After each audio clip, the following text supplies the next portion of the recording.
So today we woke up only to hear the sad news of lorry accidents or what we call motor accidents. This kind of news where Ghanaians and Africans using the Ghanaian roads have been losing their lives, perishing on the Ghanaian roads have become almost daily occurrence. It is so frequent and so often that people are no more affected when they hear such sad news. Today, more than a dozen people lost their life. And what's their crime? Just because they want to travel from one city to another. The Ghanaian road have virtually become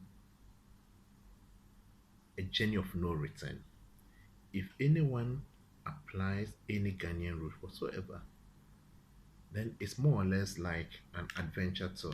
You should count yourself very lucky if you're able to return home safely if you're using any road in Ghana. It's very crazy on our roads. It's actually madness. What you actually describe madness if you just use your vehicle on any Ghanaian road, be it urban, rural, highway, whatever, wherever you are riding or you are driving your car, it's pure adventure. Why is this the case? That our routes have become virtually a death trap or a death sentence. That anytime you are about to travel, the probability that you will return home safely is very less. You are likely to be involved in one way or the other in some sort of accident, most often resulting in fatalities or death. Why is this the case? A number of things can be attributed to this, and these things all act together. It's not like one after the other in a categorical ascending or descending order. A bunch of factors all come together to make our roads very, very, very dangerous to use. Ghanaian roads I'm talking about. The number of deaths in a year, we lose more than 500 lives every year through carelessness. Normally we call it accident, but what happens on our road, you can say that less than 5% is actually accident. The rest is just pure madness, ignorance, this total disregard to any traffic rule whatsoever, causing deliberate distraction or death on our road. We have on every road a series of barriers mounted with police, army, and a whole lot of security people who are supposed to make sure and ensure that traffic rules and regulations at least have been obeyed or are being obeyed. But these guys on the roads, especially the security guys, the police or whatever on the roads, they are not there to check whether the cars are in good condition, whether drivers are actually obeying traffic rules and regulations. No, they are just there to extort money. Anyone in Ghana knows that, right from the president to the even unborn child knows that people on the roads are not there to make sure that passengers are safe, are not there to ensure traffic rules and regulations are obeyed. They are just there to take bribes from whoever is supplying the road.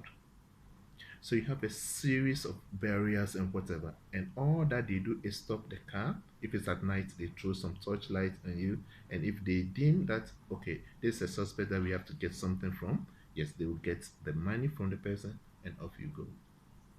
So drivers know that police are not there to check any traffic offense or anything, so they just total disregard for traffic rules and regulations. As a matter of fact, I can say that up to 95% to 98% of all people using cars in Ghana, majority of who do not even know any traffic rules and regulation at all. Drivers do not know how to behave when they get into any traffic situation. When they get, for instance, roundabouts, they don't know any rule concerning at turns, at pedestrians crossing. Ghanaians just total disregard to any traffic rules and regulations.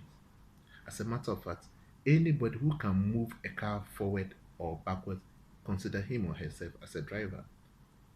Getting license, you do not have to know how to drive a car in Ghana in order to get a license. You can sit right in your bedroom and still apply for a license and get it.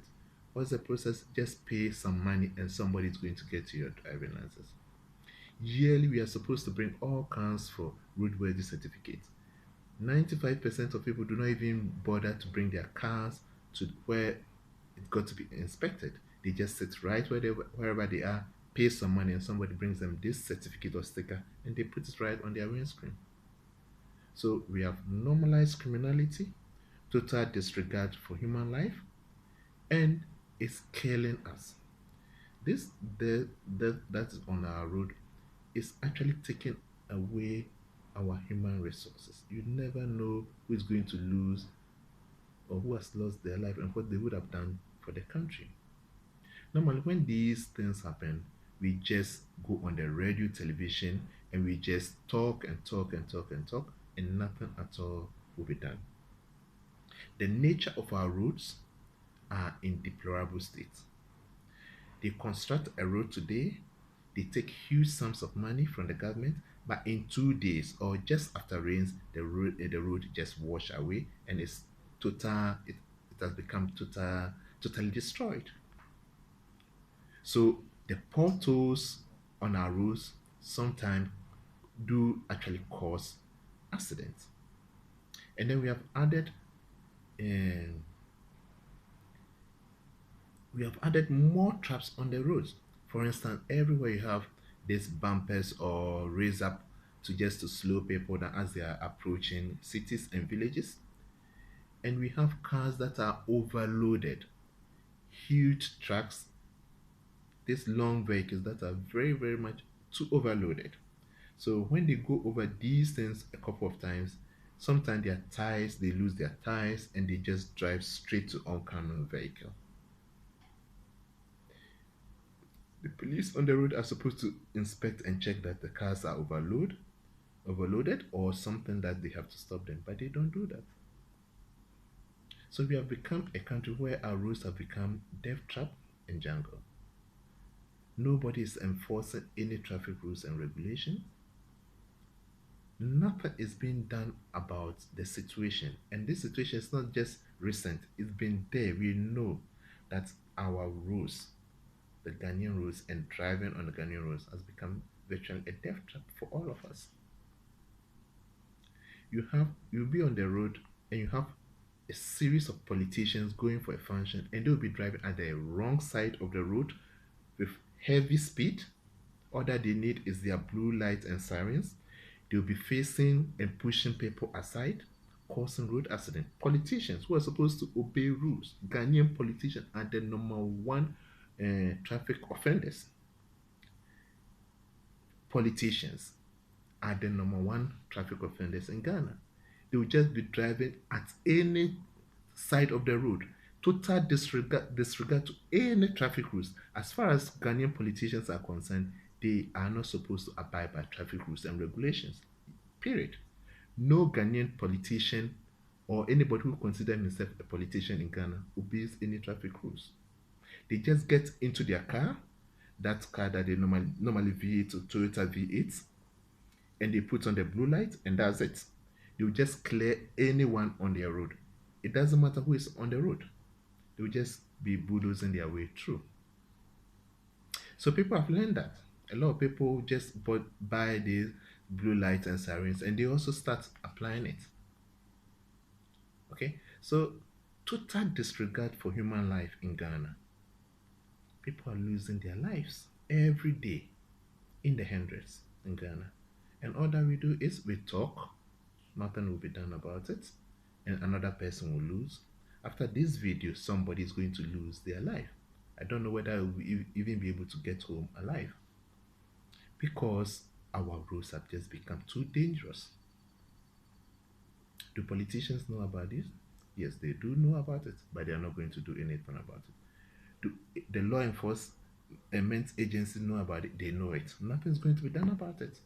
Those who are supposed to interpret the law and make sure that at least traffic offenders are brought to book, they will not do anything about it. So our roads have become death trap and a jungle. So if you are traveling to Ghana, be prepared for this adventure. Okay. We have to do something about this madness on our road we call driving. It's becoming too much. Each and every day, people will get up trying to just get their daily life and their daily meal, and they will not return. Children will never see their parents again just because some mad person calling himself a driver or somebody just decided to take away the life of such innocent souls. We really need to do something about what is happening in this country called Ghana. As far as road accidents, traffic rules and regulations, how we get our licenses, how the police are supposed to really enforce the traffic rules and regulations, not just standing on the road and extorting money, but really enforce the rules and regulations on the road for us to have safe roads so that we can preserve and save human life. We really need to do something about it. We cannot continue in this madness we call driving. We cannot continue in this trajectory. If we want to move our country forward, then we need to do something about road safety and regulation and abiding by these road safety regulations.